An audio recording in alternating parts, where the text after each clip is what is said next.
right, so this is the last lesson of the probability and data unit.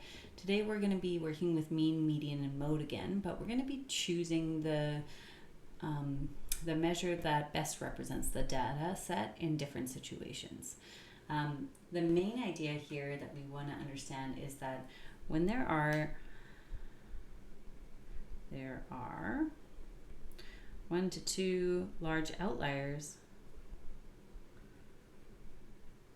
this skews the mean.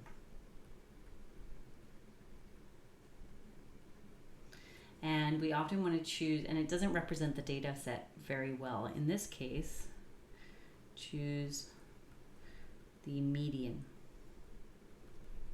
or mode sometimes to represent the data. So let's just give you a quick example before we get into the frequency chart down there. Let's say we had some test scores.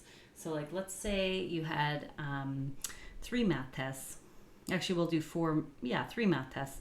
Let's say you got 90% on one, 95% on another, and then 40% on the last one. Maybe on the 40% day, you just were having a bad day, you had a really bad headache, or you didn't sleep the night before, something happened there. Like, that's not what your usual performance is. So 40 would be considered a big outlier. So when we go to calculate the mean, which would be 90 plus 95 plus 40, so that would be 180, 225 divided by 3. What that's going to do, I'm just going to use my calculator here, by 3 just to make sure I get the right number, 75.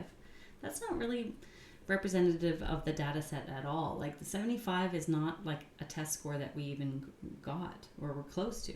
The median might be a much better representative of how you typically did on your math tests. Maybe you just had a bad day on the 40. So that's kind of what I mean by, if there's an outlier, you might want to, the median might better describe the data set compared to the mean, because the mean is skewed a lot towards the outlier, and it might not represent the data very well.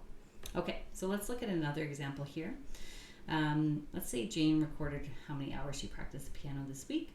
So similar to the chart we saw in lesson 3, but it's a little bit different. Let's list the data in numerical order, and we do see that there is an outlier here.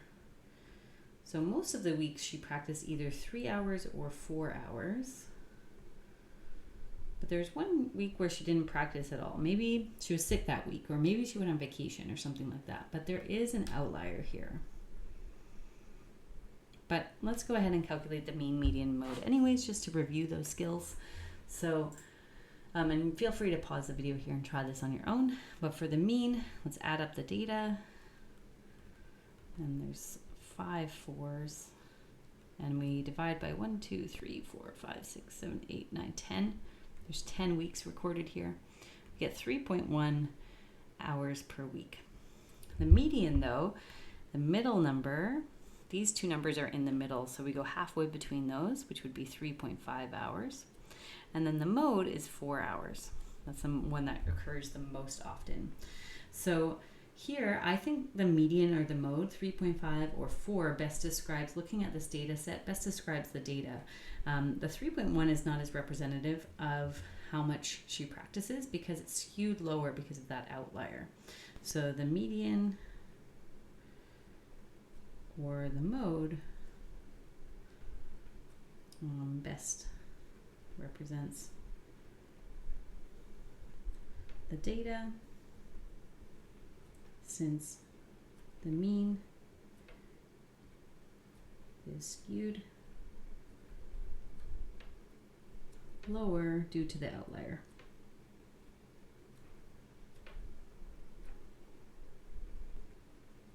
So, Jane could say something like, I usually practice 4 hours a week, or on average, I usually practice about 3.5 hours a week, something like that. So you essentially, with the median and the mode, you just kind of ignore that outlier. Okay, and that is the end of the lesson.